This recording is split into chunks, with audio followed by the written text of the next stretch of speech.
সালাউদ্দিন সাহেব পীর উনি বললেন ভারত আমাদের বন্ধু রাষ্ট্র। তো আমি ওনাকে বলতে চেয়েছিলাম যে ভাই আপনি পলিটিক্যাল সায়েন্সটা একটু পড়েন, কারণ রাষ্ট্রের কোনো বন্ধু হয় না, রাষ্ট্র কিন্তু কোনো বন্ধু হয় না, রাষ্ট্রের খালি স্বার্থ।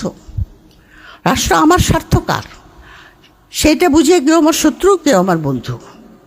আমার জন্য বন্ধু ফরএভার এরকম কথা পলিটিক্যাল সায়েন্সে নাই। এটা একটা বাজে কথা যে ওই রাষ্ট্র আমার বন্ধু, রাষ্ট্রের কোনো বন্ধু নাই। এটা ইন্ডিয়ানরা বিশ্বাস করে।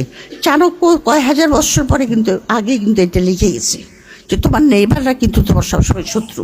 এটা চাণক্যের অর্থশাস্ত্রে আছে। তার নেইবারদের দিকে নজর রাখবা, ওরা আমার শত্রু। তো আমাদের শত্রুকে আমরা জানি না। তো আমি আর্মস কিনছি কার জন্য? তার বিরুদ্ধে যুদ্ধ করার জন্য বলেন আপনি। যে হাজার হাজার কোটি কোটি টাকা করে আমরা কী বলে যুদ্ধ জাহাজ কিনবে, রাফেল কিনবে না কী কিনবে জানি না, আপনারা বলতে পারবেন। কিন্তু কিসের জন্য কিনছেন, কার জন্য? তার বিরুদ্ধে যুদ্ধ করবেন। ইতিহাসের দিকে ফিরে তাকান। মুক্তিযুদ্ধ চলাকালীন সময় থেকেই ইন্ডিয়ার যে ডিজাইন ছিল এখানে, সেটার দিকে আমাদের ফিরে তাকাতে হবে। এখানে আমাদের ইয়াং জেনারেশন যারা আছে তাদেরকে আমি অনুরোধ করব ইতিহাসের দিকে তাকাতে। ইতিহাসের দিকে তাকিয়ে আপনি শুধু এই ভারতীয় আগ্রাসন যে কবে থেকে শুরু হয়েছে সেটাই জানবেন না, আপনারা জানতে চেষ্টা করবেন আমাদের আত্মমর্যাদার ইতিহাস।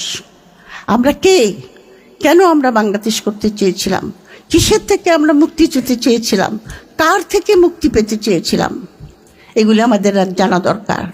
এবং আমাদের আত্মমর্যাদা, আমাদের অনেক বীর এখানকার, আপনার বহু বিদ্রোহ এখানে সংঘটিত হয়েছে মুক্তি পাবার, সেগুলি আমরা ভুলে গেছি। কিন্তু আমাদের কিন্তু বয়ানটা যারা তৈরি করে দিয়েছে ইন্ডিয়ান যারা আপনার রাইটার ন্যাশনালিজমের, আমাদের স্বাধীনতা, আমাদের বেঁচে থাকার অধিকার, আত্মমর্যাদা, এগুলি নিয়ে তারা রিসার্চ করবে এবং সেটাকে আপনার সংরক্ষিত বা করার জন্য কি কি পদক্ষেপ নেওয়া উচিত সেগুলি তারা বলবে।